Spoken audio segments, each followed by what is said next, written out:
Un atelier de gestion de conflits en milieu scolaire, mais on peut l'élargir puisque le conflit maintenant fait partie, on va te dire, intégrante de la société.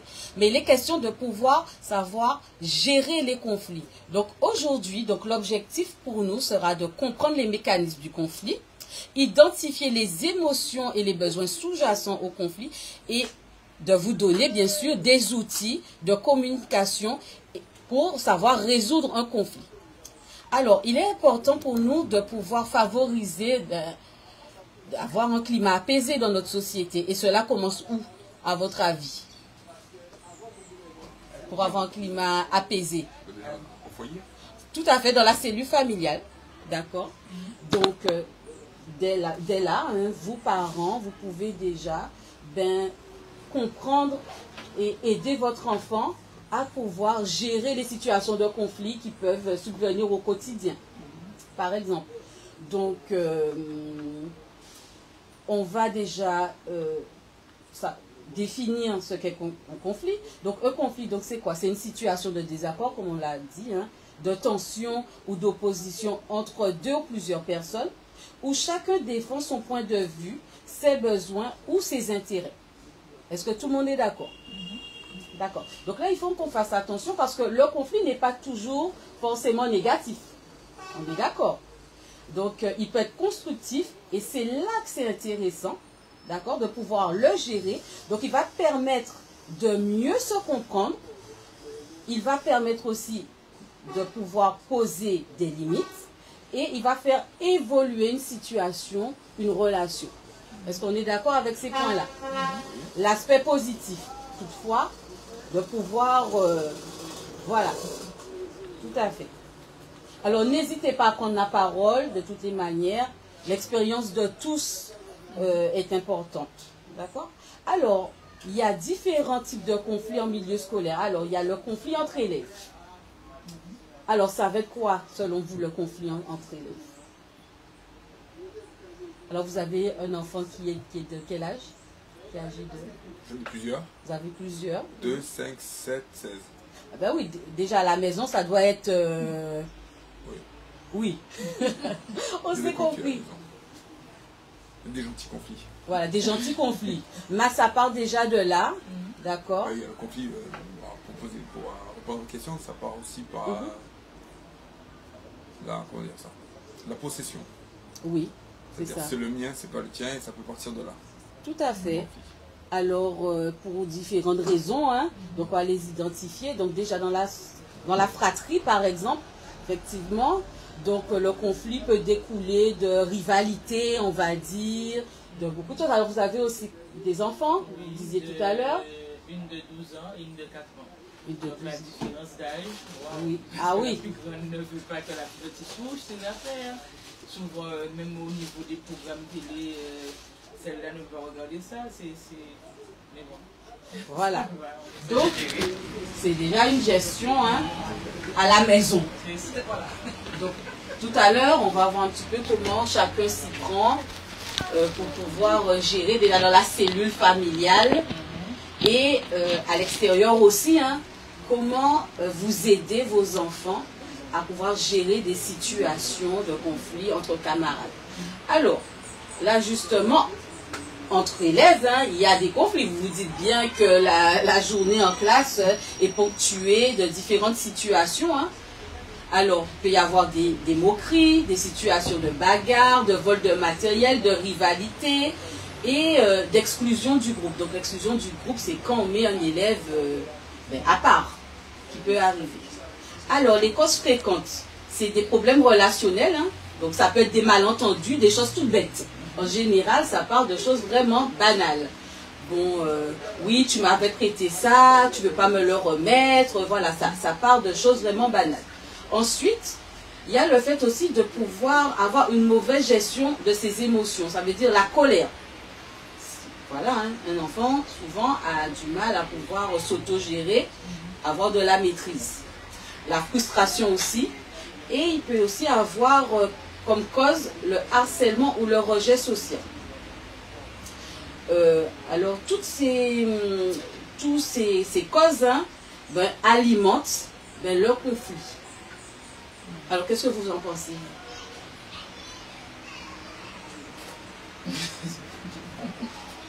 Pour moi, c'est naturel. C'est naturel, tout à fait. C'est des choses naturelles. Tout à fait logique. Après, il faut ça. savoir doser, il faut savoir tempérer. Mais pour un enfant, c'est un peu plus difficile. Tout à fait.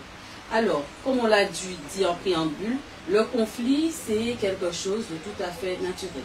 Pourquoi? Parce qu'on peut être en opposition avec les idées de l'autre. On peut être en opposition avec la demande de l'autre. Mais comment soit on arrive à se gérer? Alors, est-ce que vous avez, justement, vous avez plusieurs enfants, c'est très bien, donc ça peut, vous allez être riche là en expérience. Alors, comment vous arrivez justement à mobiliser les ressources de vos enfants pour pouvoir justement acquérir dans le quotidien cette facilité ou cette manière de faire pour pouvoir l'intégrer, par exemple, lorsqu'il s'agit de gérer un conflit? C'est la communication. Hein. C'est prendre l'enfant à part et lui expliquer, bon, tu as fait telle chose, moi je ne suis pas d'accord, enfin, c'est la discussion. C'est la discussion. Alors, c'est vrai qu'une des premières approches qu'il faut avoir, c'est être dans la discussion. Essayer de comprendre. Donc, par exemple, le conflit entre frères et sœurs, demander, mais qu'est-ce qui se passe? Avoir l'avis de l'un et de l'autre, pas forcément s'attarder sur un seul avis. Quelquefois, ben, les parents ils disent, c'est le plus petit qui prime peut-être quelquefois en premier. Et le plus grand, même s'il a peut-être de bonnes raisons par rapport au fait sa façon d'agir, ben, quelquefois on peut avoir cette facilité d'aller vers le plus jeune. Alors, il faut être partial, ne pas prendre parti. Alors, quand on dit qu'on ne prend pas parti, comment on réagit, justement? Moi, je vous donne un exemple. Oui. Moi, je suis dans l'observation. Je ne m'en mêle pas. Quand ça ne passe pas à un certain degré, je ne m'en mêle pas. Je regarde, je suis négatif, et je regarde que ça ne déborde pas. Si je vois que ça va tendance à aller déborder, là, je vais m'en mêler, et je vais intervenir, je vais un petit peu recadrer les choses. Mais dans une fratrie comparée à l'école, le conflit, la plupart du temps, va se régler de lui-même, avec un certain temps, en fonction de l'individu, de l'enfant, il va se régler de lui-même. Donc voilà, moi, je regarde, j'observe. Pour tempérer. Voilà, pour tempérer. S'il faut intervenir, j'interviendrai, mais au dernier recours. C'est la méthode à l'usage. C'est vrai que alors, les relations sociales sont très complexes. Alors, il y a énormément de facteurs qui font que voilà, les relations sociales vont être complexes, mais c'est important de dire à notre enfant, par exemple, lorsqu'il est en conflit en classe avec un camarade, cette notion d'empathie. L'empathie, c'est quoi? L'empathie, comprendre l'émotion de l'autre. Exactement, comprendre l'émotion de l'autre. C'est vrai, on a tendance à toujours vouloir que l'autre comprenne ses émotions à soi. Mais comprendre l'émotion de l'autre, ça demande un effort supplémentaire. Alors c'est vrai que l'enfant ne va pas pouvoir comprendre et mettre en place ce mécanisme d'emblée ou tout de suite. L'idée, c'est de faire au fur et à mesure, de l'aider justement, être dans cette démarche, à essayer de comprendre et à se mettre à la place de l'autre. Déjà, ça va permettre d'éviter une situation de conflit, et lorsqu'on est dans la situation de conflit, de pouvoir essayer de comprendre l'émotion. Il est en colère. Donc peut-être à ce moment-là, moi, je vais peut-être réajuster ma posture. Peut-être si l'autre est en train de crier, est-ce que je vais me mettre à crier aussi? Est-ce que si l'autre se met à se défendre ou à me taper, est-ce que moi je vais riposter aussi? Ou est-ce que je ne vais pas agir d'une autre manière? Je vais aller voir un adulte par exemple. Donc c'est là où, effectivement, mettre en place un certain nombre de mécanismes avec notre enfant, lui expliquer peut-être, voilà, peut-être cela peut découler d'une situation qui s'est passée à la maison. voilà, tu t'es disputé avec ton frère ou ta soeur. Voilà, qu'est-ce que tu pouvais mettre en place, toi, peut-être pour réguler la situation, pour résoudre la situation? Mettre l'enfant en tant qu'acteur. Pas forcément lui donner tout de suite les solutions, mais dans le conflit, lui dire, bon, en tant qu'acteur, qu'est-ce que tu peux faire? Alors, je voudrais bien que notre médiatrice puisse également prendre la parole. Alors, donc pour répondre un petit peu à cette question-là, je suis tout à fait d'accord avec elle, ou remettre l'enfant au cœur de l'action, comme elle dit, qu'il devienne acteur. Ce n'est pas le but de mâcher les réponses, même pour nous adultes, hein, nous amener toujours à réfléchir. Sa voix est importante. Il a une voix, VOX, il a une voix même dans le conflit. Et d'où l'importance en médiation, comme je disais donc à madame, tout le monde est au même niveau. Ça peut paraître bizarre hein, de dire ça, comment ça, tout le monde est au même niveau. Pourquoi? Parce que sa parole est prise en compte. En médiation, la parole de l'enfant est prise en compte. Seulement, ce n'est pas lui qui décidera. Vous voyez, l'autorité parentale demeure. Donc on l'écoute, mais la décision revient aux parents. On t'a entendu, on a compris ce que tu voulais dire. Maintenant, en tant que parent, je prendrai la décision. Donc je rejoins madame parfaitement de pouvoir mettre l'enfant au cœur du conflit et lui dire exactement, voilà, qu'est-ce que le conflit te renvoie? Qu'est-ce que cette situation-là vient chercher? Mets tes mots. L'enfant s'exprime. L'enfant s'exprime donc à son niveau avec ses mots et ça régule le conflit, ça calme le conflit, ça ramène un peu la paix au milieu de la fratrie ou quel que soit l'environnement. Et c'est important pour lui de savoir qu'il est entendu. C'est ce dont nos enfants ont besoin, de savoir qu'ils sont entendus, pas toujours compris, mais ils sont entendus. C'est ça, il faut être entendu. Et là, à ce moment-là, quand on est entendu, bon, on analyse et on se fait comprendre.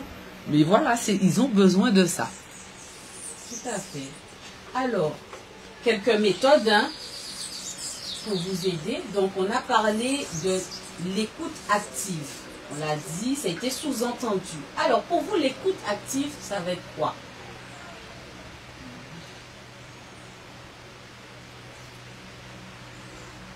L'écoute active. Donc, qu'est-ce que ça implique chez vous?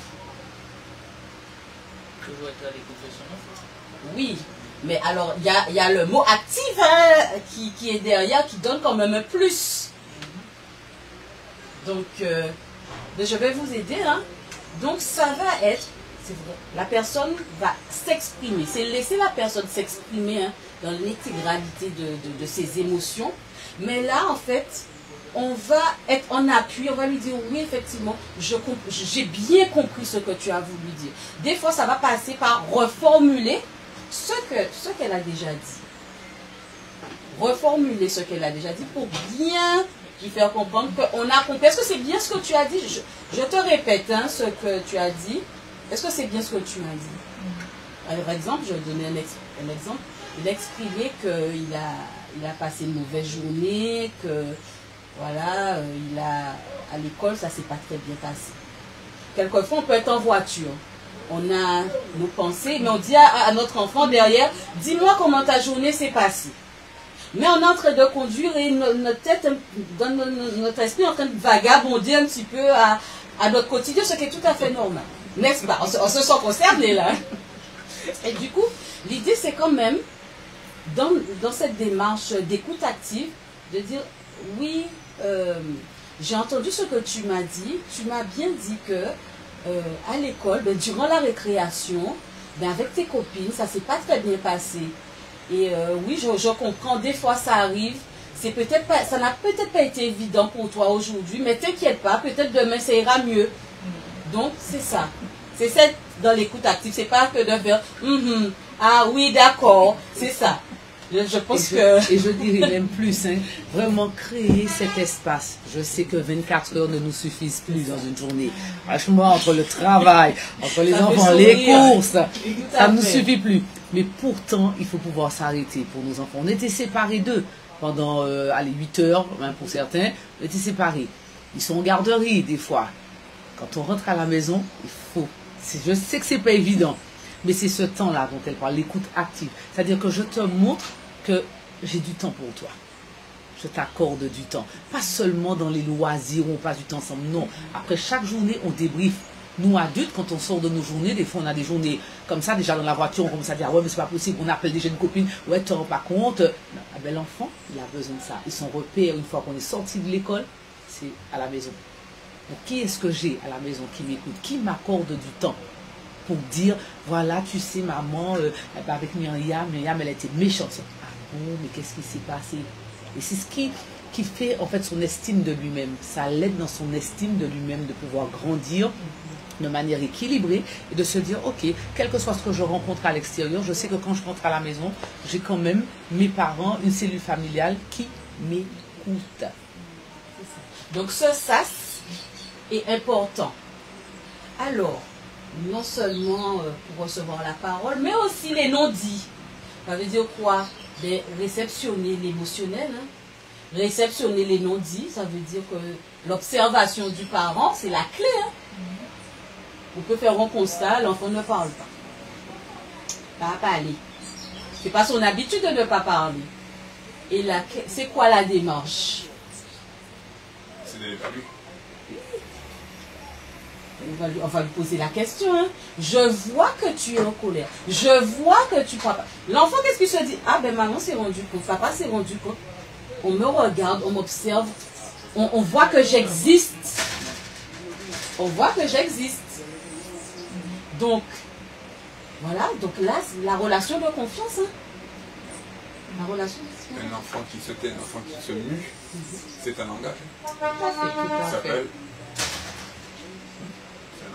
Tout à fait. C'est j'avais le mot tout à l'heure. C'est du langage non corporel. Oui, non verbal.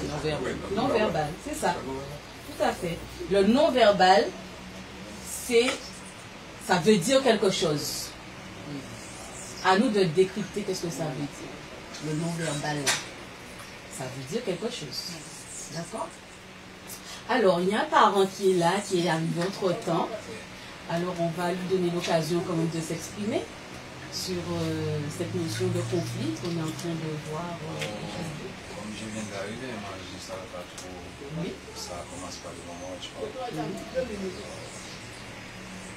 C'est bien qu'on a dit ça, mais c'est pas... Alors, on va faire un petit récapitulatif pour vous. Donc, aujourd'hui, le conflit est omniprésent dans notre société. Donc, il est important pour nous de pouvoir apprendre à nos enfants, hein, de pouvoir identifier quelquefois le conflit. Et lorsque le conflit arrive, qu'est-ce qu'il doit faire? On doit apprendre aussi, en tant que parent, aux enfants à s'auto-réguler. Oui. Quand il y a un conflit entre les élèves, oui. les parents doivent faire quoi? Alors, le conflit se fait. Il y a d'autres enfants qui s'est tapé à l'école. Tu vois, des fois, quand je viens là, la maîtresse m'a dit qu'il faut que je dois venir à chaque fois, je dis ça. Mais si ma fille est venue à la maison, elle m'a dit qu'il y a quelqu'un qui l'a tapé, c'est normal que je vienne là, à chaque fois. Mais la maîtresse m'a dit non. Est-ce que c'est possible? Est-ce que c'est normal ça? Alors, c'est normal, il ne faut pas venir à chaque fois? Tout à fait normal. Mais tu penses qu'à chaque fois ma fille est venue avec des gâteliers, c'est ça, comme ça? Parce que tu sais que moi c'est pour ça, je dis à ma fille, s'il y a quelqu'un qui te tape, il faut la taper aussi. Moi, alors, ça, ma fille. Justement, alors vous faites bien d'être là aujourd'hui, parce que c'est très bien cet exemple que vous donnez. Alors, vous avez dit beaucoup de choses. Déjà, je voudrais vous féliciter parce que vous êtes impliqué dans la scolarité de votre fille, puisque vous allez voir la maîtresse, donc c'est une très bonne chose, d'accord? Il est important, lorsqu'on est parent, lorsqu'on voit quelque chose qui est anormal, qu'on aille voir l'enseignant qui est quand même, qui est dépositaire de l'autorité à l'école. Alors, effectivement, voir la maîtresse, voir la directrice pour signaler qu'il y a un fait anormal, qu'il y a quelque chose qui ne va pas. Alors, vous avez observé plusieurs fois qu'il y a des égratignures, vous parlez avec votre fille, vous lui posez la question, elle vous dit effectivement que c'est des camarades de classe. C'est bien ça, c'est bien comme ça que ça se passe. Donc vous, en tant que parent, vous allez à la source pour demander à la maîtresse, mais qu'est-ce qui se passe, ce qui, pour moi, en mon sens, est normal. Donc jusqu'à présent, vous êtes dans votre rôle de parent. Alors, après, au niveau de l'école, effectivement, il y a des choses qui doivent être mises en place. Puisque lorsque un fait est répété sur la durée, on sait que maintenant, ça s'appelle le harcèlement. Lorsqu'il y a, ça a été plusieurs fois remonté, c'est qu'il y a quelque chose qui ne va pas. Même dans des petites classes, il peut y avoir des situations d'intimidation. On n'est pas obligé de mettre tout de suite le mot de harcèlement, mais il peut y avoir des faits d'intimidation. Donc, c'est le rôle aussi de l'école de protéger l'enfant qui est pendant un laps de temps à l'école et qui doit être dans un environnement apaisé et serein. L'enfant doit se sentir bien dans son environnement scolaire, ne doit pas se sentir agressé. Donc, effectivement, lorsque vous relevez des faits, comme vous l'avez dit, et que vous le dites à l'école, normalement, ils doivent mettre en place un protocole pour savoir, pour observer ce qui se fait. Alors, vous avez vu la directrice également ou pas? Oui, parce qu'elle m'avait dit qu'il ne faut pas venir à chaque fois. Elle dit que voilà, quelque chose, tu vois. C'est pour ça que j'ai dit. Alors, est-ce que vous avez des dates? Alors, moi, je vais vous donner notre procédure. Ah, j'ai pas de date parce que... Non, c'est pas ça. Si vous aviez des dates que vous aviez écrites, vous auriez pu également, puisque si au niveau de l'école, ils n'arrivent pas à pouvoir mettre en place les procédures, les protocoles, faites un courrier à l'école. Lorsque vous faites le courrier à l'école, vous avez une trace écrite. Alors, il faut apprendre aussi à formaliser les choses. Si, normalement, l'école est obligée de répondre, parce que vous êtes venu peut-être à 3 reprises, vous faites un courrier, vous dites, écoutez, je suis venu à 3 reprises signaler des faits, ma fille peut-être se sent mal, je ne sais pas, vous ne m'avez pas verbalisé ça comme ça, mais voilà. Elle se sent mal parce qu'effectivement, à chaque fois qu'elle va à l'école et qu'elle revient avec des bouffures, elle ose me le dire. Donc moi, je prends en compte la parole de ma fille. Si effectivement ce n'est pas suffisant, là effectivement vous pouvez également écrire au rectorat. Parce que la directrice elle m'a dit qu'il ne faut pas quitter la petite parce que des fois, si elle voit que son papa est toujours derrière elle, elle va faire des semblants. C'est la directrice m'a dit. Alors, c'est pas possible, c'est pas normal, tu vois, parce que moi je dis avec elle, moi je peux régler le compte moi-même. Non. Parce que je ne vais pas. Oui, alors c'est ça. Vaut mieux éviter quand même de faire autorité soi-même, d'accord?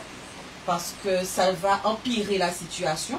Donc la démarche que vous avez devant la directrice, vous êtes dans la bonne procédure. La seule chose qui pourrait peut-être être mieux, c'est de pouvoir écrire et leur demander, pour que vous puissiez être rassurés, de pouvoir mettre en place un protocole d'observation. Alors, il y a le protocole phare, je pense qu'ils sont mis en place dans toutes les écoles, de toutes les manières, depuis 2023, depuis septembre 2023, il y a la circulaire interministérielle qui met en place justement ce protocole phare dans tous les établissements scolaires. D'accord? Donc, voilà. Je te pose une question. À chaque fois que tu poses une question à ta fille, elle désigne une personne ou elle reste vague? Oui, elle désigne la personne. Elle désigne une personne. Voilà. Donc si elle désigne une personne, là tu fais un courrier en disant, toi tu ne veux pas régler ça ici, tu fais juste un courrier en disant, ma fille m'a relaté les faits que tel élève ou telle fille ou telle personne a fait ci, a fait ça, et après ils vont prendre en considération ce que tu fais. Après aussi, j'ai une petite question. Oui. Parce que la dernière fois, là, il y avait ma fille qui a un accident là. Elle a cassé son front là. Quand je viens là, on m'a dit que c'est moi qui dois amener ma fille à l'hôpital. Est-ce que c'est normal ou pas? Alors, je vais vous laisser revenir vers la directrice. Alors, essayez de formuler toujours par courrier, quelquefois, lorsque on ne vous donne pas forcément les réponses que vous attendez. Essayez de formuler par courrier. D'accord? Madame Perron va peut-être, si tu peux pouvoir voir avec le monsieur pour les différentes démarches dont on a parlé? Oui, Pour pouvoir l'accompagner? Voilà, il faut savoir que également au sein de la ville du Gosier, nous avons le Conseil des droits et devoirs de la famille et nous pouvons orienter les parents après étude des situations, donc vous orienter vers des professionnels qui pourront solutionner ou apporter des solutions pour vous. Donc vous pouvez venir nous voir au sein de la direction de la famille du Gosier.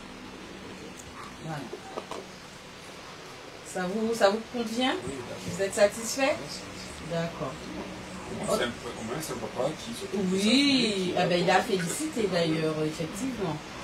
Alors justement, donc là, on va aborder aussi la communication non violente, appelée communément CNV. Alors c'est une méthode qui est appliquée aussi, c'est une méthode non violente. Alors, est-ce que ça vous parle? Est-ce que vous la connaissez, cette méthode? Qu'est-ce que vous pouvez nous en dire si vous la connaissez? Ben, c'est... comment expliquer ça? Alors, la communication non violente, c'est... on va dire, interagir avec une personne sans la rejeter, sans la frustrer, en informant qu'à ce moment-là, à un moment T, elle me parle, je ne suis pas disponible, mais qu'elle me laisse le temps de finir ce que je fais et que je reviendrai vers elle ultérieurement, tout en mettant des formes. Tout à fait. Alors c'est la méthode de Marshall Rosenberg. Alors c'est une méthode qui est en 4 étapes. Alors on peut la déployer pour au quotidien, je dirais. Alors c'est une manière d'exprimer clairement et respectueuse, comme vous l'avez dit, en tenant compte des besoins de chacun. Donc, alors, ces 4 étapes, ça passe par l'observation, ça va être dans le non-jugement, on va prendre en compte le sentiment, les besoins et la demande concrète de la personne.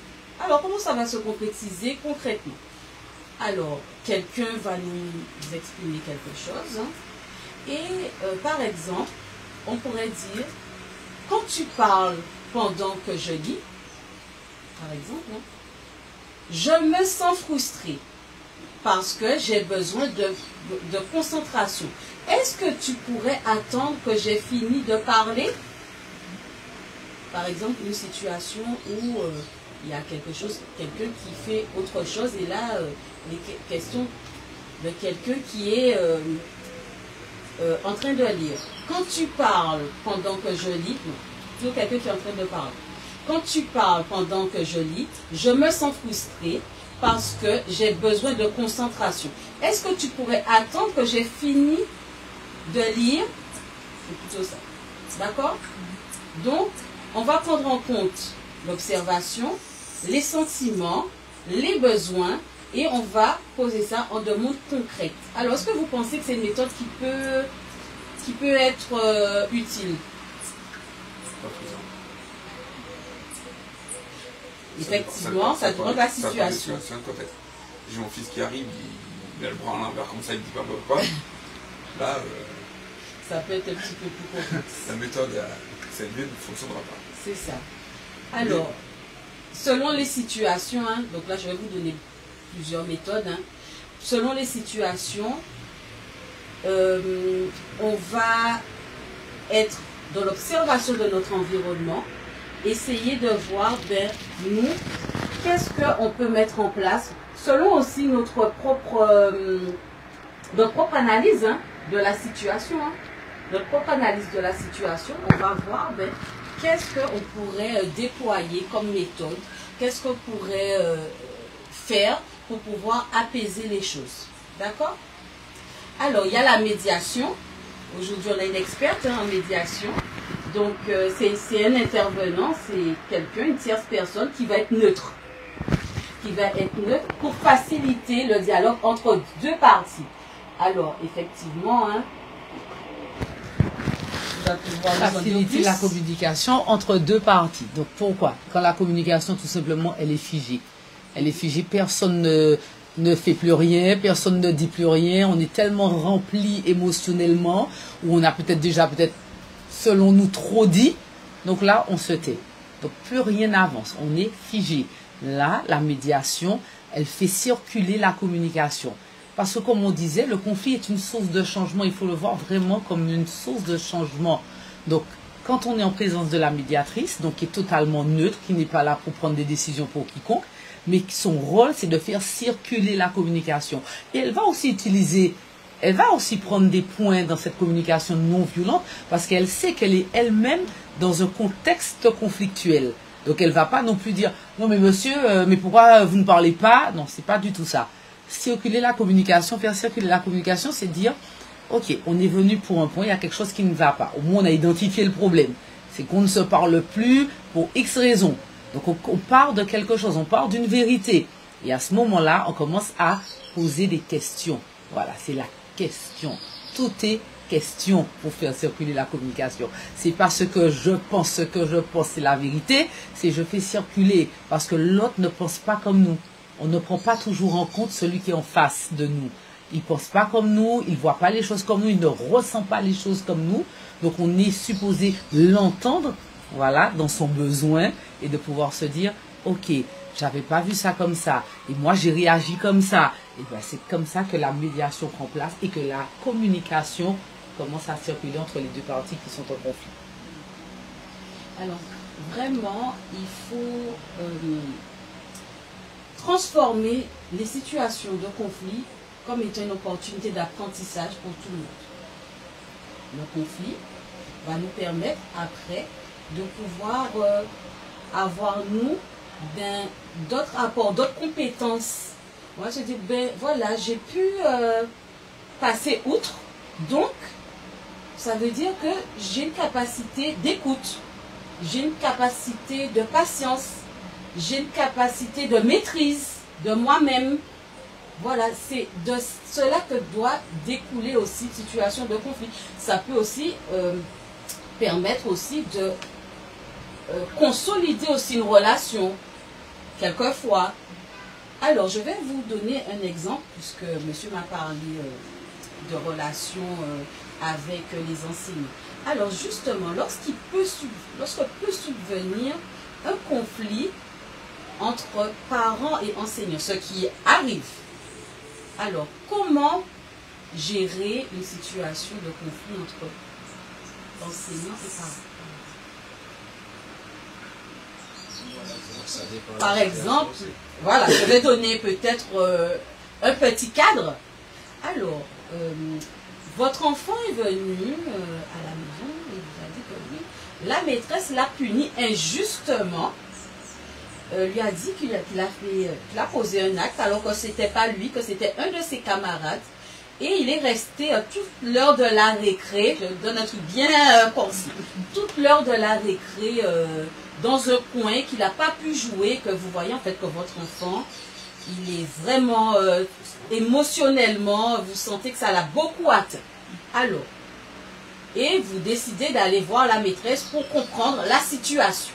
Parce que vraiment, ça vous a vraiment déplu. Alors, comment réagir? Et la maîtresse a une posture, en fait, qu'elle est... En fait, elle vous semble pas du tout inquiète par rapport à la situation que vous lui exposez. Je l'ai fait rager, monsieur madame. Parce que j'ai deux fonctions de travail. Quand j'ai fait deux fonctions, quoi. Là, je fais une fonction de travail et j'ai fait une fonction de travail. Ah. Tout ça, je suis en enseignement CPE. Ah. Et là, je travaille à France Travail, donc gestion du conflit. Ah, d'accord. Ah, oh là là. Les bien placés. Oh là là. C'est pour ça que je suis un petit peu en retrait. Je laisse monsieur et madame. Mais vous pourrez tout à l'heure nous donner votre avis. De votre expérience de travail également. Pourquoi? Tu nous as dit comment... oui. Si la maîtresse... La punit injustement. En ce qui je prends un raccourci. Pourtant, l'enfant, elle a été punie injustement. Comment tu réagis?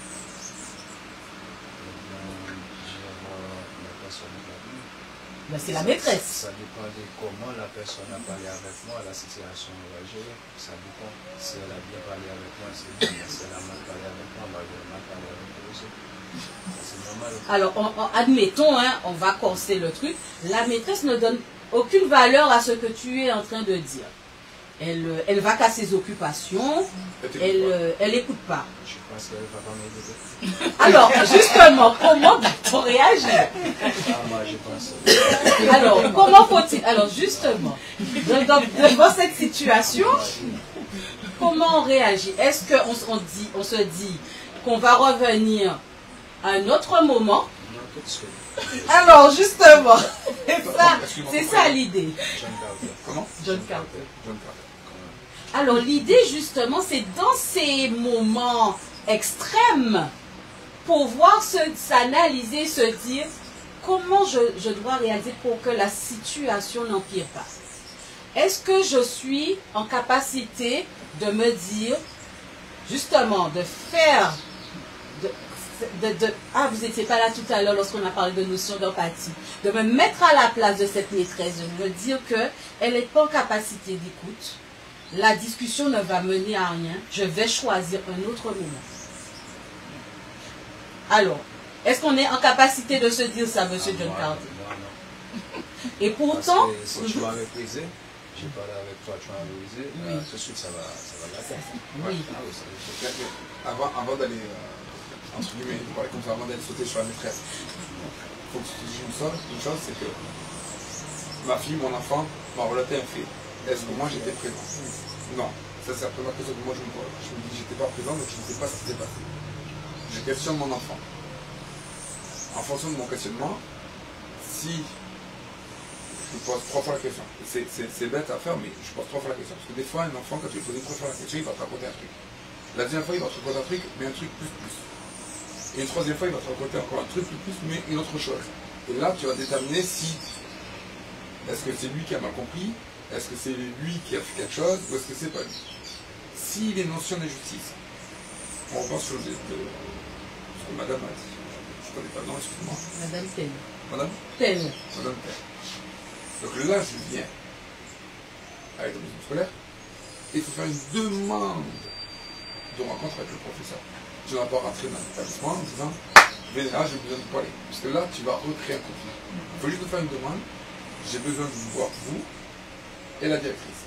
C'est pas moi qui va créer un conflit parce que si j'étais déjà venu ici, la personne s'est créée et puis va créer encore. Parce que si j'étais déjà venu. Non, parce qu'en fait, c'est la façon dont tu vas arriver. C'est ça ce que j'ai t'expliqué. C'est que des fois, moi aussi, Non, moi au début, je suis toujours calme. C'est parfait, si tu arrives calme. C'est après, ça va aller. Je t'avoue un truc. Si tu arrives calme et que tu poses une question tout gentiment, ça va couler de source et la maîtresse, elle va t'expliquer ce qui s'est passé et si elle a fait une erreur. Moi, c'est déjà arrivé, je citais seulement avec Madame Herpin, une maîtresse qui est là, où ben, je n'ai pas A, je ne pouvais pas A plus B avec C, Y et Z, que maintenant qui est plus grand, Aaron qui a 7 ans, à ce moment-là, lui, il dit qu'il n'a rien fait. Donc, ils sont regroupés, il y a plusieurs élèves, elle en a vu à faire une bêtise, elle a pensé que c'était lui, il s'est fait punir. Je parle d'un petit coup, oui, mon fils a été puni, c'était pas lui. Mais je parle dans une autre optique. La maîtresse a fait acte de, entre guillemets, d'autorité de sanction dans la classe envers tous les élèves, devant tous les élèves. Mon fils a été puni injustement. Elle a reconnu, pour moi, ce serait bien. Elle a reconnu, elle fera attention la prochaine fois. Mais à ce moment-là, au moment de cette gestion de conflit, de stress et de problèmes, les autres camarades ont vu qu'un élève s'est fait punir. Donc ça me dit, ah, quand je fais cette bêtise-là, je peux être puni, celui qui s'est fait punir, mais je peux être puni. Donc cette bêtise, j'ai fait en sorte de ne plus la faire. Sauf exception. J'ai fait en sorte de ne plus la faire. Tu vois? Des fois, c'est dur d'accepter que son enfant se fasse punir, se fasse gronder, tout ce que tu veux, c'est dur d'accepter parce que son enfant veut le protéger, c'est pas juste. Moi, ce que je dis à mon grand qui a 16 ans maintenant, et le deuxième qui a 7 ans, il vient me voir, il me dit, ouais, on m'a puni, je fais du rugby, je suis pas du rugby. Il vient me voir, il fait, oui, on m'a puni, c'est pas moi. Je suis d'accord. Et qu'est-ce que je peux faire? Parce que tu as été puni, est-ce que je peux revenir en arrière? Non. Est-ce que je peux revenir en arrière, aller gronder le coach ou le prof, voilà, le maître, en disant, ce que vous avez fait, c'est pas bien? Non. Donc, accepte-le. Et c'est la vie. La vie, à un moment donné, tu auras plein de choses où tu seras injuste. Et donc, ce que je sais de faire, c'est lui apprendre que plus tard, quand il aura une vie d'adulte, ou le plus grand, il va rencontrer des moments où il y aura de l'injustice. Et je pense qu'ici, nous, en tant qu'adultes, on a tous vécu des moments d'injustice. Je suis franco-marocain, j'habitais à Toulouse, je me faisais contrôler systématiquement par les gendarmes ou par les flics, pièces d'identité, savoir si j'avais rien volé. Dès que j'entrais dans un magasin, il fallait que j'ouvre mes sacoches. J'ai vécu ces moments d'injustice. Là, je dis à mon fils, ça m'a fait grandir. T'as 7 ans, t'as vécu un moment injuste, accepte-le. Va voir ton camarade sans taper, sans lever le dessus en disant, toi, tu as fait une bêtise, c'est bon, tu me suis fait graver. C'est la première et la dernière fois. La prochaine fois, comme le maître de me gronder alors que ça fait bêtise, je dirais non, c'est toi. Et tu vois, ce qu'on a parlé au début, c'est tout ce qui est communication, c'est tout ce qui est échange. Mais là où je te comprends, c'est qu'au début, c'est très dur d'accepter. C'est ta fille, c'est ta première? Deux filles. Deux filles. Et celle qui s'est fait blesser, c'est la plus grande? C'est la deuxième. Ouais, c'est la deuxième, le plus protecteur. Mais je te comprends. Mais il faut éviter de ce que je faisais moi à l'époque, de rentrer comme un taureau, de foncer d'un tas, corne en avant, et ça n'arrange rien. Oui, non, mais je n'ai pas dit que c'est ça, je te donne juste un exemple. Gazelle qui est sorti comme un peu. Oui, non, mais non plus. Tu ne vas pas arriver non plus en papillon, tout va bien, c'est vrai. Non, mais tu viens dans une démarche normale, tu demandes des explications, si tu ne l'as pas. J'ai ma fille qui est en grande section. Elle est rentrée à la maison avec un gros coca à l'œil. Alors, un truc magnifique, bleu gonflé. Qu'est-ce qui s'est passé? Elle ne sait pas me dire ce qui s'est passé. Légèrement, des fois, dans une forme, c'est mon plus grand, il rentre dans le. Il s'occupe, il rentre dans la mutation, parce qu'il se tait, parce que soit il a fait une bêtise, ou soit quelqu'un l'a grondé, il n'ose pas le dire parce qu'il a peur que moi, derrière, je lui remette une volée. Bon. Donc il ne me dit rien. Je dis ici, ça s'est passé pendant la garderie, donc je vois les dames du sud de la garderie. Qu'est-ce qui se passe? Qu'est-ce qui s'est passé? Il voit ma fille avec le coca, il dit là, qu'est-ce qui s'est passé? On ne sait pas. Et à mon effet, je courais après la cantine, j'ai trébuché et j'ai tapé la tête contre le banc. Bon, ça s'est passé en bas, près de la cantine. Il y avait des adultes, oui. Bon, j'ai demandé juste que la prochaine fois qu'un adulte soit un peu plus véatif. Je ne vais pas étrangler. Après, je dis à ma fille, par contre, t'as déjà dit, copain. Tu m'as dit ou pas? Oui, copain. Tu vois? Pour une façon de gérer le problème. On a tous chaque tête, chaque esprit. Je sais. Mais c'est juste que c'est un effort qu'on va demander. J'étais comme toi. J'étais pire que toi. Je n'avais pas de dialogue, je n'avais pas de mots, je n'avais pas du verbal. Toutes personnes qui ne font pas, j'ai vu ça après, toutes personnes qui ne font pas d'études, qui ne lisent pas de livres, qui n'ont pas de mots pour s'exprimer, qui n'ont pas de verbal, s'expriment par la violence. Donc dès que tu faisais quelque chose, à moi, tu touchais sur ma mère, ma soeur, mes enfants, la première chose qui parlait, c'était les poings. Et après, j'ai eu la chance de rentrer dans l'éducation nationale, de faire toutes ces formations. J'ai eu la chance de rencontrer des personnes qui m'ont expliqué ça. Et il faut savoir, comme elle expliqué tout à l'heure, savoir prendre du recul. Moi, ma technique, c'est je fais deux choses. C'est dès qu'il y a un problème, si je vois que mon fils il est blessé, il se passe quelque chose. La première chose, je respire. Je lui demande de respirer lui aussi, mais moi je respire. J'avale cette colère qui est en moi, et je dis, exprime-moi ce qui se passe. Tu vois? Mais, comme tu as dit, chaque tête, madame va réagir différemment, monsieur aussi, madame aussi, tu as dit différemment. Mais il y a des fois, il faut savoir prendre un temps de recul. Au pire, oui, moi des fois, c'est à ma femme, j'ai ma femme, c'est pas que je me cache derrière elle, mais je sais que elle est étrangère au conflit.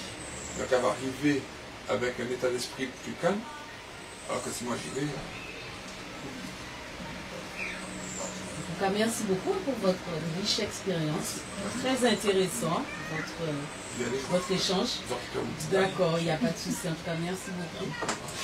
Et voilà. Est-ce que ça vous a aidé quand même là de discuter? Ça vous a aidé? Alors, il faut savoir que les enfants sont des éponges. Les enfants nous observent énormément. Les enfants prennent de nous. Donc, effectivement, lorsque votre petite fille, ou lorsque nos enfants en général, regardent comment nous interagissons avec les autres, ça les construit aussi, eux, dans leur manière d'interagir avec les autres. Lorsque nos enfants nous voient être dans la discussion, être pacifiques, ben, eux aussi, ben, ça leur donne comme information, c'est comme ça qu'il faut que j'agisse. C'est comme ça qu'il faut que je règle une situation qui me dérange. Tout à l'heure, le monsieur, j'ai beaucoup apprécié la façon dont il a dit à son fils de pouvoir agir par rapport à la punition qu'il a eue. Voilà, c'était pas lui qui était le fautif. Il l'a invité, il lui a dit, bon voilà, tu vas voir ton camarade et tu vas effectivement lui exprimer que ça t'a pas plu, que tu fais pas comme si tu es un enfant qui garde tout. Non, tu lui exprimes, tu lui dis que voilà, ce que j'ai vécu, ben, c'est la dernière fois, que la prochaine fois, il faut que tu assumes tes actes. C'est une manière responsable de pouvoir permettre à nos enfants de grandir et d'apprendre du conflit. Donc ça veut dire qu'il va pouvoir devenir un adulte qui aura ces notions-là de pouvoir communiquer, d'exprimer les choses. Ça, monsieur John Cartel, j'appuie parce que j'entends ce qui se passe là à l'intérieur. La communication non verbale, je l'aperçois là chez vous. Mais juste pour vous dire, quand on a des enfants, tant qu'on est parent, on est tout seul, j'ai envie de vous dire, enjoy votre vie. On va dire ça comme ça. Quand on a des enfants, c'est toujours se dire, je dois fonctionner dans l'intérêt de l'enfant, dans son intérêt. L'enfant est au cœur de vos préoccupations aujourd'hui. Vos filles sont au cœur de vos préoccupations. Donc je dois pouvoir me dire, je dois avoir toute l'attitude, le comportement pour leur permettre, comme disait Madame Tête, de grandir. Donc si demain matin vous n'êtes plus là, si chaque fois vous intervenez, c'est vous qu'on voit et elle est derrière papa, parce que papa c'est le plus fort. On est d'accord, mais le jour où vous ne serez plus là, qu'est-ce qu'elle aura retenu? Eh bien, un papa qui vient, qui lui a dit de taper, qui lui a... Vous voyez? Donc, il va falloir changer quelque chose au niveau de l'approche. C'est-à-dire, il faut qu'elle grandisse dans ce monde dans lequel elle vit. Elle doit grandir. Elle ne doit pas grandir dans le conflit. Elle doit apprendre à être justement un acteur pour apaiser le conflit. Donc, vous avez toutes les clés en main pour pouvoir lui apprendre ça. C'est vous le papa, apprenez-lui ça. Vous voyez? C'est l'approche en fait qui est différente. C'est ce qu'il a essayé de vous dire. Mettez l'enfant au cœur de vos intérêts, dans tout ce que vous faites. Quand vous franchissez ce portail et qu'il y a un conflit à les régler là, dites-vous toujours, pendant que vous marchez là, jusqu'au bureau de la directrice, ok, comment je peux faire pour que ma fille soit toujours au cœur de mon intérêt, c'est-à-dire non pas qui va la désavantager, mais au contraire, parce que quand vous êtes parti, c'est elle qui reste à l'école. C'est elle qui reste là avec tous ses camarades, avec le professeur. Mais là, vous n'êtes plus là. Mais qu'est-ce que vous lui avez donné comme clé? La clé, c'est pas tape ton petit camarade. Hein? C'est pas cette clé-là qu'il faut lui donner. Le petit camarade, il a tapé. Donc, il faut qu'elle apprenne justement au petit camarade. Tu sais que taper, c'est pas bien. Avant de répondre, avant de faire toute chose, elle doit... La façon que tu m'as dit là, oui. Je pense que c'est la maman et le petit camarade qui va lui dire ça. Oui. C'est pas ma fille qui va dire avec le camarade. Oui, parce que c'est elle qui est confrontée à ça tous les jours. Ça dépend. Il ne faut jamais taper avant. Il ne faut jamais taper avant. Mais s'il y a quelqu'un qui vient te taper, tu le tapes 2 fois ou 3 fois. C'est ça que je dis à ma fille. Il ne faut jamais taper avant. Mais s'il y a quelqu'un qui vient te taper sans raison, il faut la faire taper 2 fois ou 3 fois. C'est ça que je dis. Ça va cheminer, monsieur Cartel. Mes enfants là, tu as vu comment je suis petit là, mes enfants ils sont comme moi, ils ont des petites gabarits, tu vois. Il y a des enfants qui sont costauds là, qui frappent des marques et tout. Alors, je comprends que vous ayez ce besoin de protection, c'est légitime. Alors, on dit que la violence appelle à quoi? La violence. Vous êtes d'accord avec ça ou pas? La violence emmène la violence. Alors, se défendre peut prendre énormément de formes. se défendre peut prendre énormément de formes. Alors, est-ce que se défendre doit toujours être égal à violence, à votre avis? Une petite analyse. Est-ce que se défendre doit toujours être égal à violence, à votre avis? Oui, toujours violence. D'accord. Est-ce qu'il n'y a pas d'autres alternatives pour vous? Est-ce que pour vous, les autres alternatives ne sont pas plus légitimes? C'est-à-dire, est-ce que ça n'a pas plus d'importance pour vous, les autres alternatives? Comme je t'avais dit, ça dépend de la situation. Mhm. Ça dépend de la personne qui est devant toi. Tu Devant vois. soi. Si tu parles bien avec moi, je parle bien avec toi. Si tu parles mal avec moi, je parle mal. D'accord. C'est ça. Alors, quelque part, ça va être de la surenchère à chaque fois, alors. Ça veut dire, on va surenchérir, ça veut dire que je t'ai poussé, tu vas me pousser. Tu m'as tiré, Non, ça va être ça. Si ça continue comme ça, on va passer à d'autres phases. D'accord. D'accord, je comprends ce que vous dites. Alors, je ne sais pas si tu vas me rejoindre hein, dans ce que je vais dire. Je vais t'inviter aussi à compléter. Ça n'est pas toujours la meilleure solution. Pourquoi? Parce que, comme on a dit, hein, derrière le conflit, il y a des mots qu'on n'arrive pas à poser. Il y a des choses qu'on n'arrive pas à dire. Le but, c'est d'interagir. Justement, on a cette possibilité de parler, nous, êtres humains. Ce sont des clés qu'on a. Des clés pour pouvoir exprimer les choses. Sinon, nous t'es qu'on débête, hein? Elles sont d'accord avec moi. Mais le fait qu'on puisse pouvoir parler, c'est quelque chose d'exceptionnel. C'est qu'on n'a pas conscience de ça. Mais c'est quelque chose d'exceptionnel. De pouvoir demander l'autre, mais qu'est-ce qui ne va pas? De pouvoir que l'autre puisse nous dire ce qui ne va pas et de comprendre ce qui ne va pas pour l'aider. Tout ça, c'est pour l'aider derrière. Et lorsque on va répondre par la violence, déjà on n'aura pas réglé la situation. Ça va malheureusement aller sur d'autres choses malheureuses hein, qu'on ne peut pas contrôler. Et c'est encore, comment dirais-je, être dans la surenchère, mais qui ne va pas régler, le problème ne va pas être réglé. Alors que les mots vont permettre de, pourquoi pas, trouver une solution. Être dans un début de désamorcer quelque chose. C'est pour ça qu'il y a des médiateurs. C'est pour ça que ces personnes-là sont là. Et si elles sont là, c'est que justement, c'est que ça fonctionne. Il y a un exemple qui me montre, hein, c'est un jeune, hein, bon alors il n'a pas le même âge que votre fille, mais il a quand même 12 ans. C'est un enfant que je suis. Pourquoi? Parce que sa communication, elle est violente. Alors, on va dire, ben, comme sa communication est violente, donc dès qu'il s'exprime, que ça soit sur le monde des adultes, contre eux, c'est violent. Il ne connaît pas autre chose. Donc ça commence à poser question quand même. Parce que ben voilà, il n'y a pas moyen de lui parler si ce n'est pas... Alors après, quand je parle avec une communication aussi violente, ben j'agis aussi avec de la violence. Ça veut dire que mes gestes sont brusques, sont violents. Mais à un moment, qu'est-ce qui se passe? C'est qu'il se rend compte qu'il devient... On le pointe du doigt.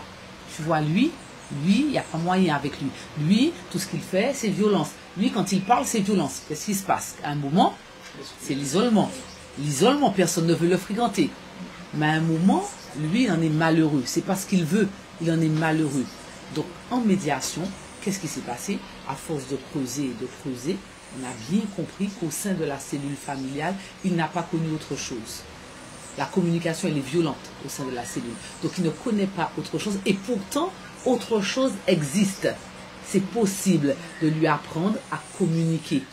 Pour lui faire savoir que tu n'as pas toujours besoin de communiquer avec violence, d'agir avec de la violence pour te faire comprendre ou pour te faire respecter. Donc c'est une souffrance pour lui. Mais il a compris qu'il existe un autre mode de communication. Tout n'est pas violence. Et aujourd'hui, ben, dans son suivi, ça se voit, ça s'entend. Il a encore du chemin à faire parce qu'on est venu rétablir quand même 12 ans de communication violente. mais il est volontaire parce qu'il réalise qu'il vit dans une société où il va à l'école tous les jours et commence à être isolé. Mettre à part, pourquoi? Mis à part, pourquoi? Parce qu'il est déjà stigmatisé. Ouais, non, mais lui, il pose problème partout. Dès qu'on lui parle, c'est la grosse, mais c'est parce qu'il veut, au fond. C'est pour ça qu'il faut prendre un temps, l'écoute active, le mettre là, qu'il puisse lui déverser. Madame, c'est parce que je veux. Non, je ne suis pas méchant. Au fond, j'ai envie de parler avec un tel, mais je ne sais pas faire. Donc, ça prouve qu'il existe un autre mode de communication que de parler ou d'agir avec la violence. Alors c'est vrai que malheureusement notre société met en avant la violence. Donc on pense à tort que c'est une solution, mais c'est pas une solution pérenne, c'est une solution sur le moment, mais c'est pas quelque chose qui va être réglé, qui va être un apport de bien-être pour les personnes qui sont autour d'une situation de conflit. Parce que les deux sont en souffrance. Hein. L'autre qui n'est pas entendu est en souffrance. L'autre qui exprime et qui n'arrive pas à exprimer clairement quelquefois est en souffrance. Donc, c'est le fait de pouvoir échanger, c'est important. Regardez, nous, on est en train d'échanger sur une thématique qui est très importante. Et je pense que ça vous aide, ça nous aide à tous à pouvoir éclaircir ces points-là, même si on en discute tout le temps. Tout le monde a un travail à faire à son niveau. Nous, parents, on a un travail à faire à notre niveau. On sait qu'on est observé par nos enfants. On doit mettre en place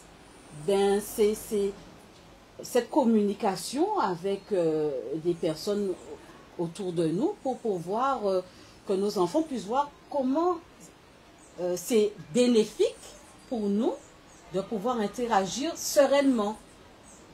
Que ce soit à l'école, que ce soit avec notre voisinage. C'est pour ça que parler de conflit, c'est important dans le quotidien.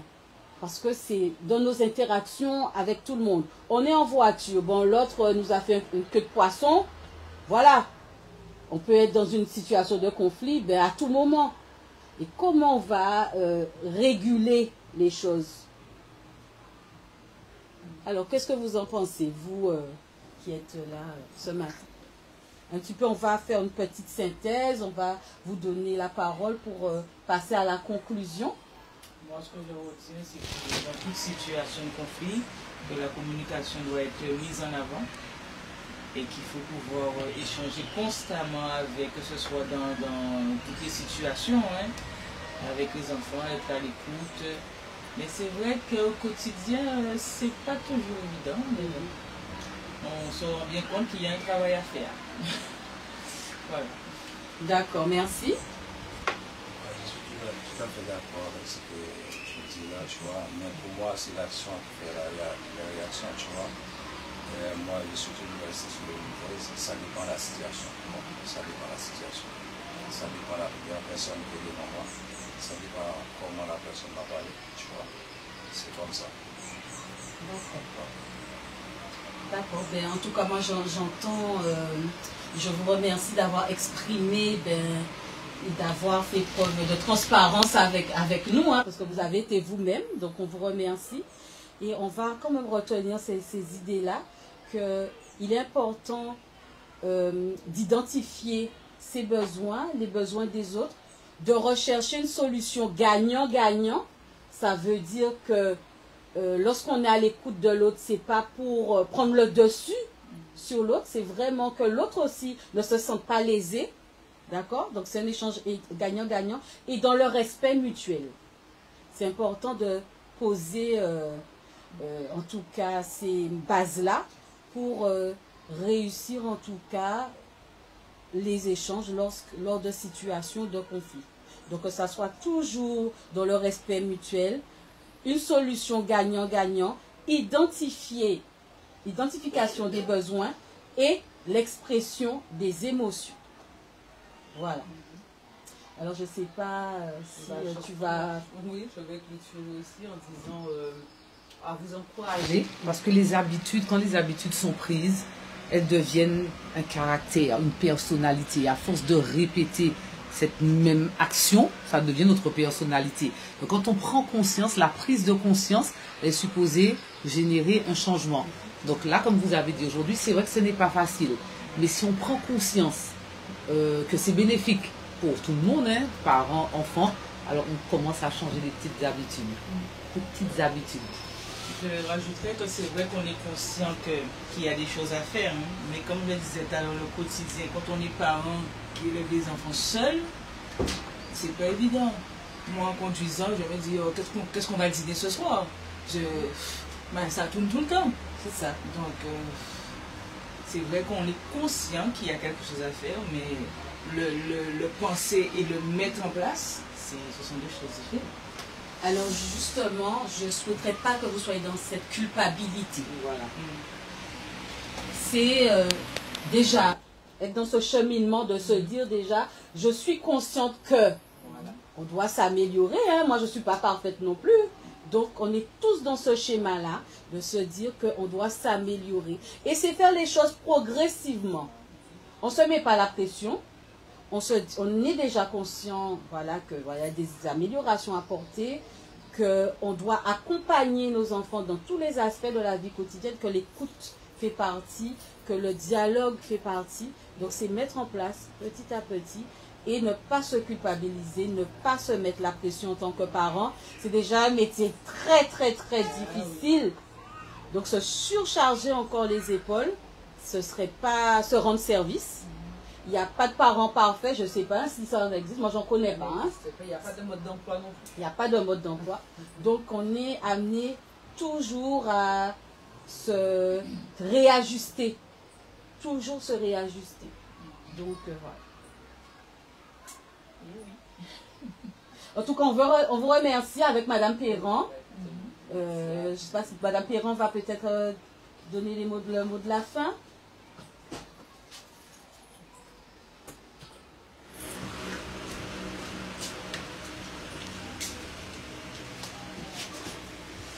Donc, je vous remercie d'avoir répondu à l'invitation qui a été émise dans le cadre de la semaine de la parentalité donc, sur le territoire du Gosier. Donc, la ville du Gosier a senti qu'il était nécessaire de traiter un sujet si important qui est le conflit. Et donc, on vous remercie d'avoir pris part et si nous avons pu répondre à vos interrogations. Voilà. Et il faut savoir que le bus va circuler sur tout le territoire du Gosier avec la caravane de la parentalité. Nous irons d'école en école comme on a l'habitude de le faire sur le territoire et nous allons essayer de répondre à pas mal de problématiques que rencontrent les familles au sein de leur quotidien. Et d'autant plus dans le cadre des semaines de la parentalité également. Donc nous allons sillonner la Guadeloupe dans le cadre de nos missions pour pouvoir être encore au plus proche des familles, puisque l'UDAF a à cœur de pouvoir être avec ce dispositif qui est le bus de la parentalité au cœur des quartiers, au cœur des familles tout simplement, pour pouvoir les accompagner dans leur quotidien. Je trouve ça serait dommage qu'il n'y ait pas plus de monde parce qu'en fait c'est un problème qui touche tout le monde, dans toutes les familles, les conflits et de plus en plus par rapport à tout ce qu'on entend aujourd'hui.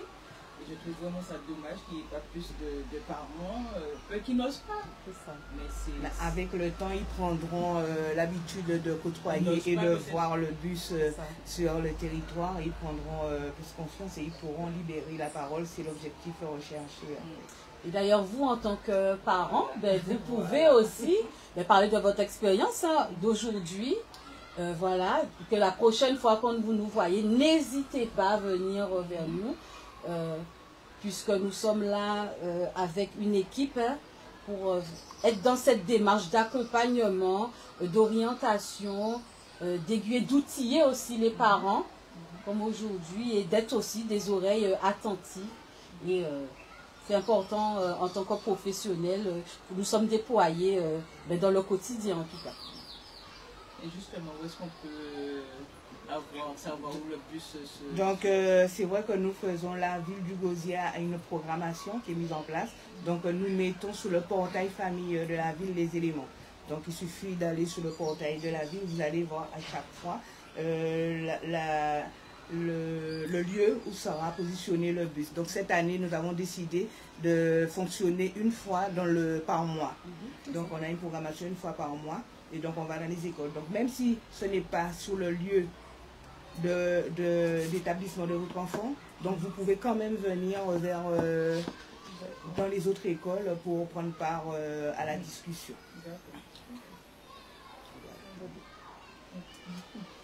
Merci à vous. Merci.